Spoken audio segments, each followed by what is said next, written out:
اعوذ باللہ من الشیطان الرجیم بسم اللہ الرحمن الرحیم۔ آج سورۃ البقرہ کا دوسرا رکوع ہے۔ وَمِنَ النَّاسِ اور لوگوں میں، من وہ شخص بھی ہے یقول جو کہتا ہے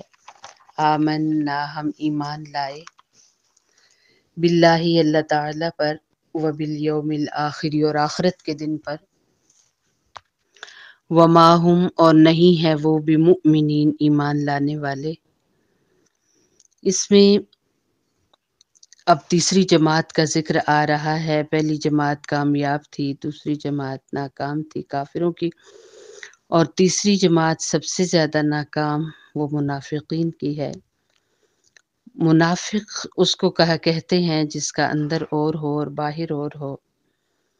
وہ بظاہر تو مسلمانوں جیسے ہی سارا حلیہ رکھتا ہو، مسلمانوں کے اندر ہی اس کا رہن سہن ہو، اسے دیکھ کر بندہ بالکل بھی نہیں کہہ سکتا کہ یہ مسلمان نہیں ہے، کیونکہ کلمہ بھی پڑھتے ہیں، قرآن بھی سب کے سامنے پڑھ لیتے ہیں، اور اپنا جو رہن سہن ہے مسلمانوں جیسا کر لیتے ہیں، لیکن حقیقت میں ایسے نہیں ہے۔ اور ان کی کچھ نشانیاں ہیں۔ ان میں سے پہلی نشانی ہے کہ وہ بات بات میں جھوٹ بولتے ہیں۔ دوسری نشانی یہ ہے کہ وہ ہمیشہ وعدہ خلافی کرتے رہتے ہیں، اور تیسری نشانی یہ ہے کہ وہ گالیاں دیتے ہیں، جب جھگڑا وغیرہ کرتے ہیں تو گالیاں دیتے ہیں، اور جب وہ وعدہ کرتے ہیں تو وعدہ خلافی بھی کرتے ہیں۔ یہ ان کی نشانی ہے۔ تو ان میں سے بعض ایسے تھے جو کہتے تھے ہم مومن ہیں، پر وہ مومن نہیں ہیں۔ یخادعون اللہ، وہ دھوکہ دیتے ہیں اللہ تعالیٰ کو، والذین آمنوا اور ایمان والوں کو، وما یخدعون اور نہیں وہ دھوکہ دیتے، الا مگر انفسہم اپنے آپ کو، وما یشعرون وہ عقل نہیں رکھتے۔ ان کے ذہن میں یہ تھا کہ اللہ رب العزت قیامت کے دن جب یہ پوچھیں گے کہ تم مومن تھے یا نہیں، تو کہہ دیں گے ہاں ہم کلمہ پڑھتے تھے، مسجد جاتے تھے،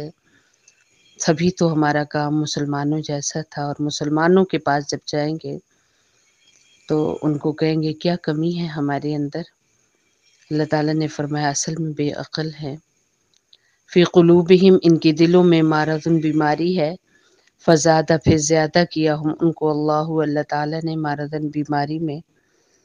یعنی حقیقت بات یہ ہے کہ وہ ان کے دل ٹھیک نہیں تھے، ان کے دل خراب تھے، ان کے دل بیمار تھے، اور ان کی بیماری بڑھتی چلی گئی۔ رسول اللہ صلی اللہ علیہ وسلم کا ایک فرمان ہے کہ جسم کے اندر ایک حصہ ہے، اگر وہ خراب ہو جائے تو سارا ہی جسم خراب ہو جاتا ہے، اگر وہ ٹھیک ہو جائے تو سارا جسم ٹھیک ہو جاتا ہے، اور وہ دل ہے۔ تو ان لوگوں کے بھی دل بیمار تھے،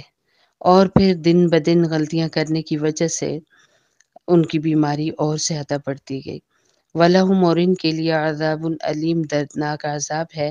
بما اس وجہ سے جو کانوا تھے وہ یکذبون جھوٹ بولتے، کیونکہ اللہ سے بھی جھوٹ بولتے تھے، اللہ کے بندوں سے بھی جھوٹ بولتے تھے، تو ان کی یہ بیماری اس جھوٹ کی وجہ سے یہ ہے کہ بڑھتی چلی گئی۔ تو پتہ یہ چلا کہ جیسے ظاہری طور پر دل کو بیماری اور روگ لگ جاتا ہے، کچھ انسان انچاہی اور کچھ اپنی ہمت سے زیادہ ٹینشنیں اپنے سر لے لے، یا اپنی خوراک غلط کر لے، اور یا مشروبات ایسے غلط لینا شروع کرے تو اس سے دل کی بیماری لگ جاتی ہے۔ بالکل ایسے ہی روحانی طور پر بھی دل کو بیماری شدید لگتی ہے، اور وہ ہے جھوٹ کی وجہ سے۔ جو لوگ جھوٹ بولتے ہیں ان کے دل کبھی ٹھیک نہیں ہوتے۔ رسول اللہ صلی اللہ علیہ وسلم کا ایک فرمان ہے کہ ایک بندہ جھوٹ بولتا ہے یہاں تک کہ اللہ کے ہاں وہ بڑا جھوٹا لکھا جاتا ہے، ایک بندہ سچ بولتا رہتا ہے یہاں تک کہ اللہ کے ہاں وہ بڑا سچا لکھا جاتا ہے۔ وَإِذَا اور جب قیلہ کہا جاتا ہے لہم ان سے لا تفسدوا نہ فساد کرو فی الارض زمین میں، قالو کہتے ہیں انما بے شک نحن ہم مصلحون اصلاح کرنے والے ہیں۔ منافقین کی ایک نشانی دھوکہ دینا، اور ایک یہ بھی نشانی تھی کہ وہ جھگڑا فسادات بہت کرتے تھے، ایک کے پاس گئے دوسرے کی شکایت لگائی، دوسرے کے پاس گئے دوسرے کی شکایت لگائی۔ تو اب جب ان سے کہا جائے کہ اس طرح لگائی بجھائی کیوں کرتے ہیں، ایک کی بات دوسرے تک پہنچا کر دو کے بیچ کیوں جھگڑا ڈلواتے ہیں، تو کہتے تھے کہ یہ ہم اصلاح کرتے ہیں اس طرح۔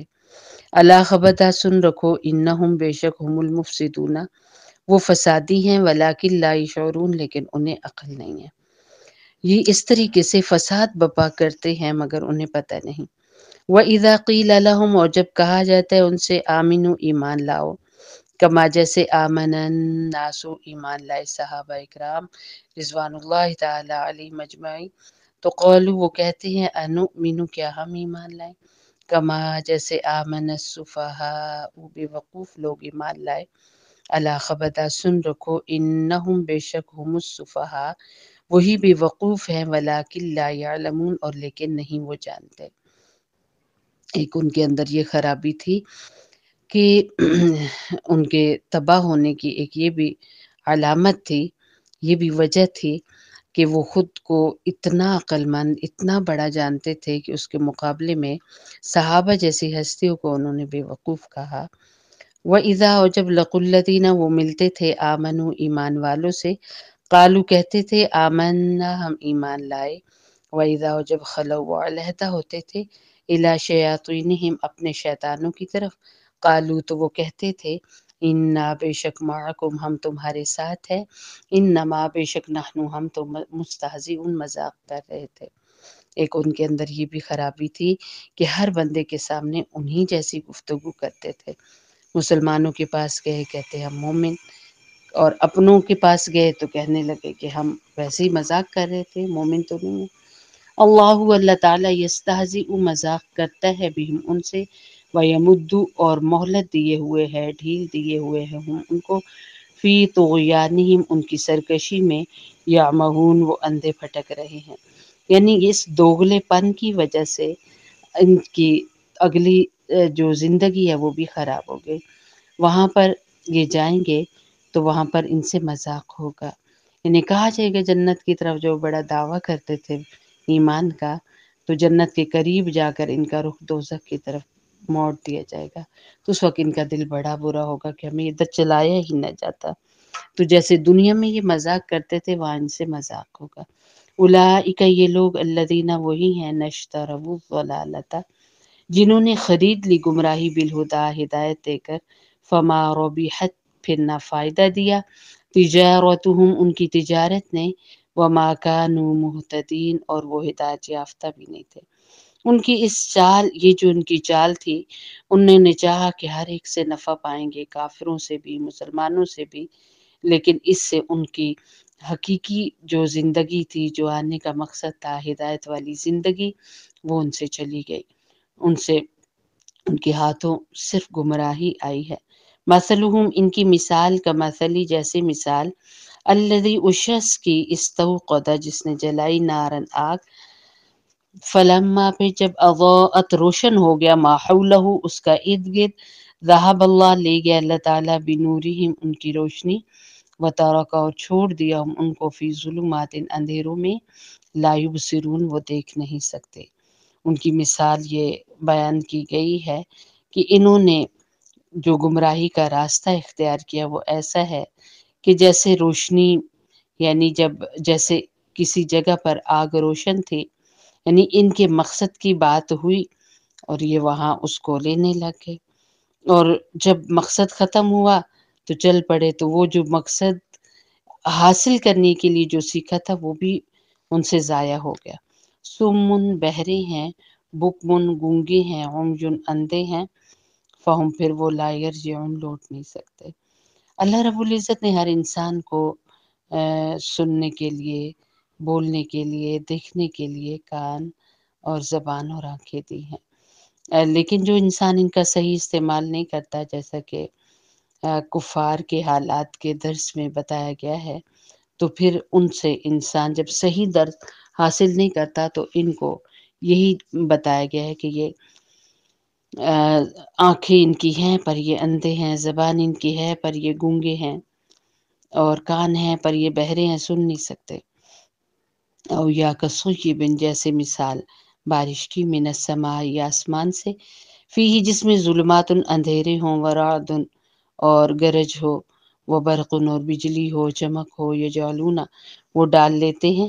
اصابعہم اپنی انگلیاں، فی آذانہم اپنے کانوں میں، من الصواعق کی کڑک سے، حذر الموت موت کے ڈر سے، واللہ اور اللہ تعالی محیط گھیرنے والا ہے، بالکافرین کافروں کو۔ اللہ رب العزت کے قرآن میں جب کوئی باتیں بتائی جاتی ہیں اصلاح کی اور آخرت کی وعیدیں سنائی جاتی، اس وقت یہ اپنے کانوں کو بند کر لیتے ہیں کہ اس سے نا